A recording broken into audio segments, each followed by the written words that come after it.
تو جناب مسلم نے خط لکھا جناب سید الشہداء کے، جس میں الفاظ یہ تھے کہ مولا آپ کربلا چلے آئیے، یہ سب آپ کی بیعت کے منتظر ہیں۔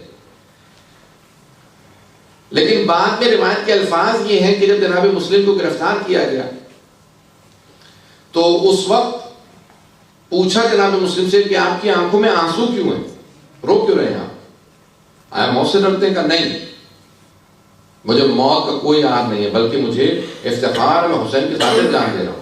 کہا پھر رو کیوں رہے ہیں؟ کہا رو اس بات پہ رہا ہوں کہ میں نے اپنے مولا کو خط لکھا ہے مولا عراق چلے آئیے، اور میرے مولا بہنوں کے ساتھ چل پڑے ہیں۔ اللہ بہت جملے سخت ہے۔ کہا میرے مولا اپنی بہنوں کے ساتھ چل پڑے، لیکن عراق جہاں پہ میں ہوں یہ اس قابل نہیں ہے کہ مولا بہنوں کے ساتھ آئیں۔ میں اس بات پہ رو رہا ہوں کہ جب میرے مولا بہنوں کے ساتھ آئیں گے تو پھر کیا ہوگا۔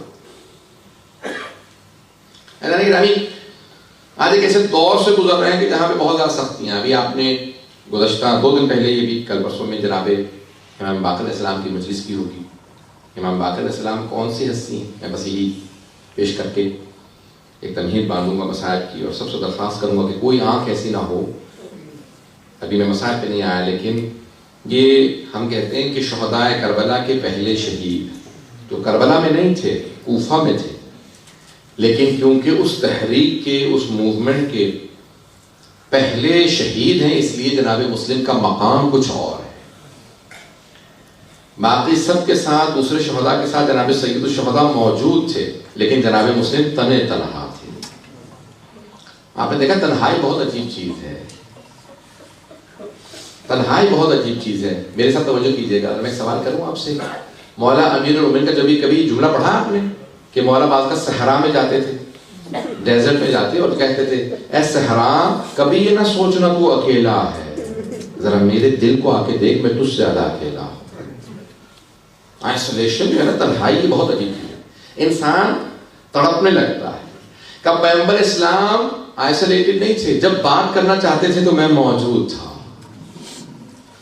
لیکن میرے پاس کوئی ایسا نہیں ہے جس سے میں بات کر سکوں۔ حسنین دونوں چھوٹے ہیں، سیدہ خود مصائب میں ہے۔ اب تصور کیجئے گا جناب مسلم نقیل کوفے میں بالکل تنہا رہ گئے، تنہا، اور اگر تنہائی کے ساتھ ساتھ پردیس بھی ہو۔ مولا فرماتے ہیں کہ پردیس اگر انسان تنہائی میں آ جائے نا، امیر المومنین فرماتے ہیں، اور پردیس بھی ہو اور دولت بھی ختم ہو جائے تو پھر پردیس انسان کو کھانے کے لیے آتا ہے۔ میں آگے جا کے پیش کروں گا ابھی، لیکن جملہ سن لیجیے بھی اگر دیکھ سکیں تو۔ جب جناب مسلم کو انہوں نے ہاتھ پاؤں باندھ کے لے کے گئے نا عبید اللہ بن زیاد کے پاس، تو کہا کہ کوئی آخری وصیت ہے، ہم آپ کو مار دیں گے۔ کہا ایک وصیت ہے۔ کہا کیا وصیت ہے؟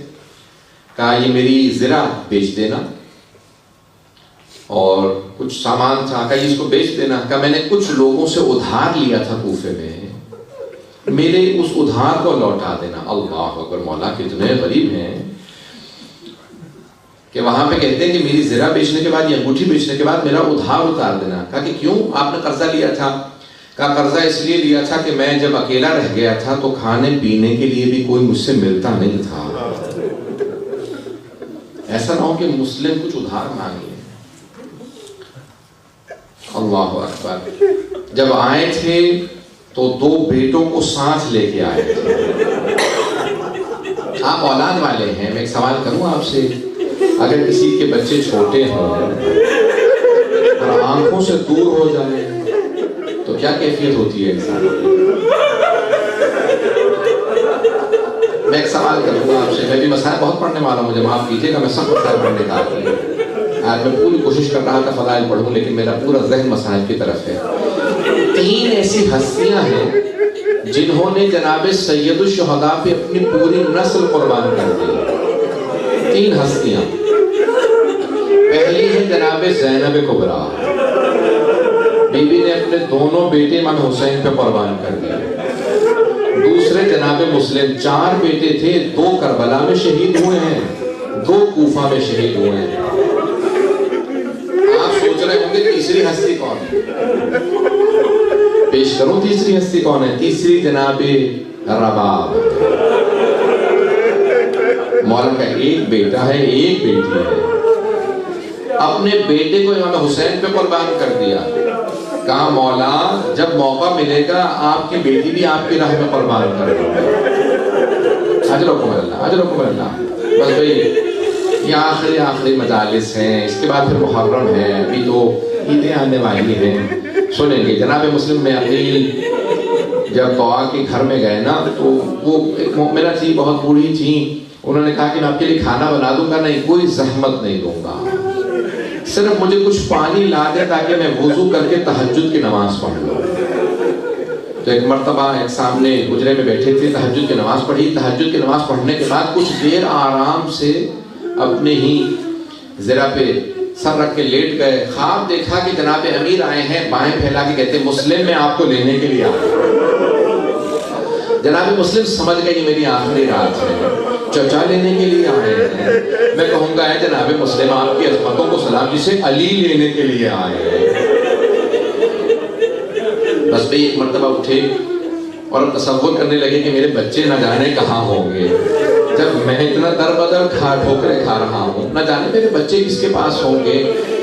بس بھئی رات کو ایک مرتبہ طوا کا بیٹا آیا، کہا کہ ماں کہا بیٹا کیا بات ہے کہ دیر سے کیوں آئے ہوگا؟ مسلم ابن عقیل نہ جانے کہاں چلے گئے ہیں، سارے لوگ ان کو تلاش کر رہے ہیں. اور عبید اللہ بن زیاد نے انعام رکھا کہ بیٹا خوف خدا کر، وہ علی کا داماد ہے، وہ علی کا بھتیجا ہے. کہا نہیں اماں مجھے عبید اللہ بن زیاد کا انعام چاہیے. کہ نہیں بیٹا. ایک مرتبہ وہ بار بار دیکھنے لگا کہ ماں جاتی ہے، کیا بات ہے کہ کیوں بار بار کہیں پہ کچھ پانی دیتی ہے، کچھ کھانے کے لیے رکھ دیتی ہے.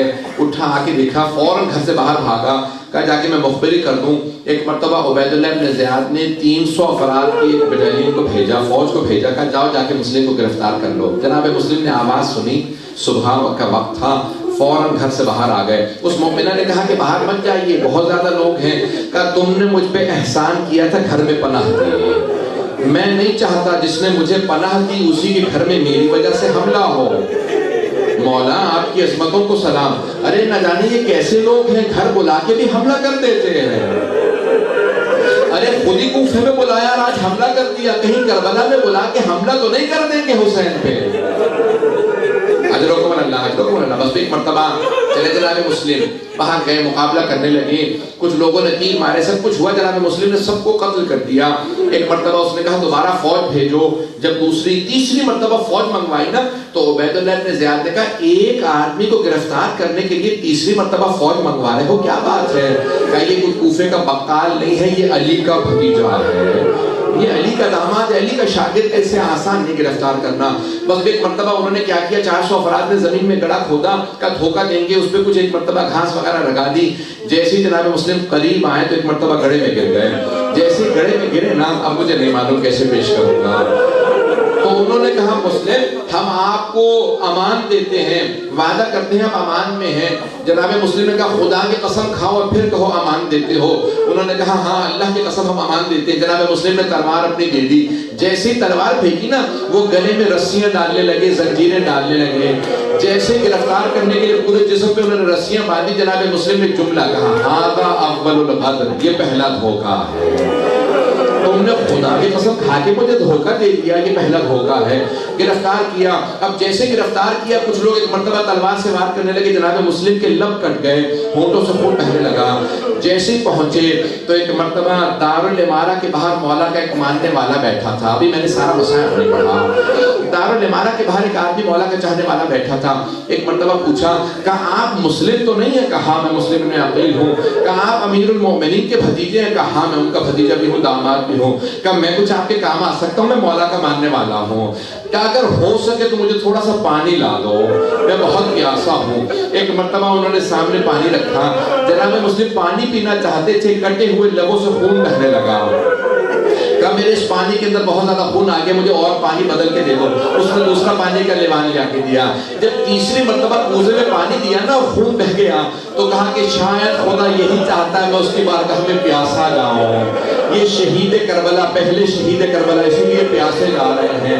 کہا نہیں میں پانی نہیں پیوں گا، بس اب پانی لے جاؤ، میں اکیلا اسی طرح سے جاؤں گا. ایک مرتبہ سامنے عبید اللہ بن زیاد تھا.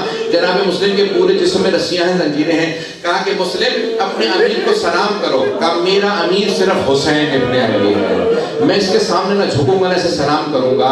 ایک مرتبہ کسی نے کہا کہ عبید اللہ بن زیاد مخاطب ہے، کہا کہ نہیں میں اس کو دیکھنا نہیں چاہتا، یہ حسین کا دشمن ہے، یہ علی کا دشمن ہے۔ عبید اللہ بن زیاد نے اپنے طور پہ ایک مرتبہ کہہ دیا کہ اسے دارالامارہ کی چھت پہ لے جاؤ، سر قلم کر دو۔ جناب مسلم کو لے جانے لگی، جب لے گئے نا تو اب میں پیش کرتا ہوں، وہاں جناب سید الشہداء اضطراب میں تھے۔ آپ کے ذہن میں ہے نا عرفات سے چل پڑے ہیں سید الشہداء۔ جناب عباس نے چہرہ دیکھا جناب سید الشہداء کا، آقا کیا بات ہے، مولا کیا بات ہے، اتنے اضطراب میں ہے، اگر دیکھ سکے میری طرف دیکھیے گا۔ سید الشہداء نے اپنی 2 انگلیاں بلند کی، کہا عباس ذرا میری 2 انگلیوں کے درمیان میں دیکھو۔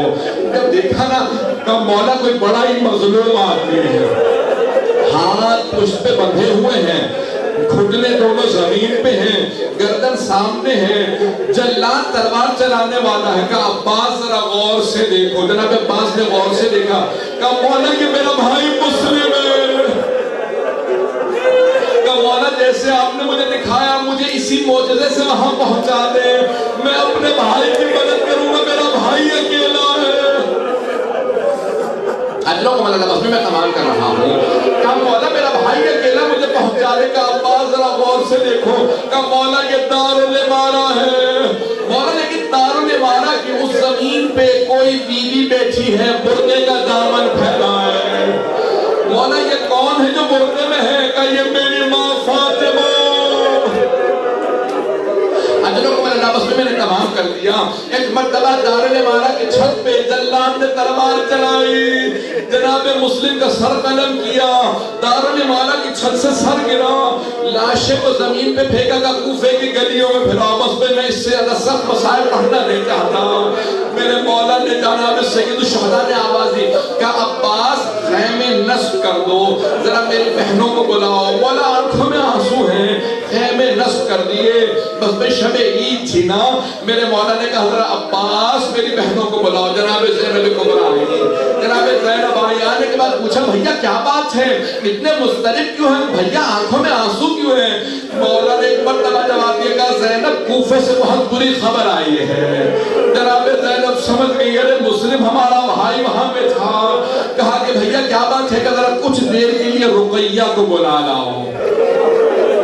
ایک مرتبہ جناب زینب اس خیمے میں گئی جہاں جناب رقیہ تھی، کا رقیہ بھیا نے بلایا ہے، امام حسین نے بلایا۔ جناب رقیہ نے فوراً اپنی بیٹی کو بلایا، کچھ نے حمیدہ نام بتایا ہے لیکن اکثر جگہوں پہ عاتقہ نام ہے۔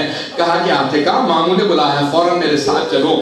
بیٹی کا ہاتھ تھاما جناب رقیہ نے اور فوراً سید الشہداء کی بارگاہ میں آ گئی۔ کہا بھیا آپ نے بلایا تھا؟ جناب سید الشہداء مسند سے کھڑے ہو گئے، آنکھوں میں آنسو ہیں، آگے بڑھے، بڑی شفقت سے اپنا ہاتھ جناب عاتقہ کے سر پہ رکھا۔ ہاشمی بچی کی سمجھ گئی کہ مامو جان کیا بات ہے، میرے بابا خیریت سے کیا میرے بابا خیریت سے؟ جناب سید الشہداء نے کہا کہ میری بچی اپنے آپ کو یتیم نہ سمجھنا، ابھی مامو زندہ ہے، اپنے آپ کو یتیم نہ سمجھنا۔ فوراً اشارہ کیا زینب شب عید ہے، ذرا میری صندوقچی لا دو۔ جناب زینب صندوقچی لے کے آئی، مولا نے 2 بالیاں نکالی، اپنے ہاتھوں سے جناب عاتقہ کے کانوں میں بالیاں پہنائی، بس بالیاں پہنائی۔ راوی کہتا ہے کہ 3.5 برس کی ایک بچی دروازے پہ کھڑی دیکھ رہی تھی، در خیمہ پہ کھڑی دیکھ رہی تھی۔ اگر کوئی بچی یتیم ہو جائے اس کے سر پہ شفقت کا ہاتھ رکھا جاتا ہے، اس کے کانوں میں نئی بالیاں پہنائی جاتی ہیں، لیکن بچی کو نہیں پتا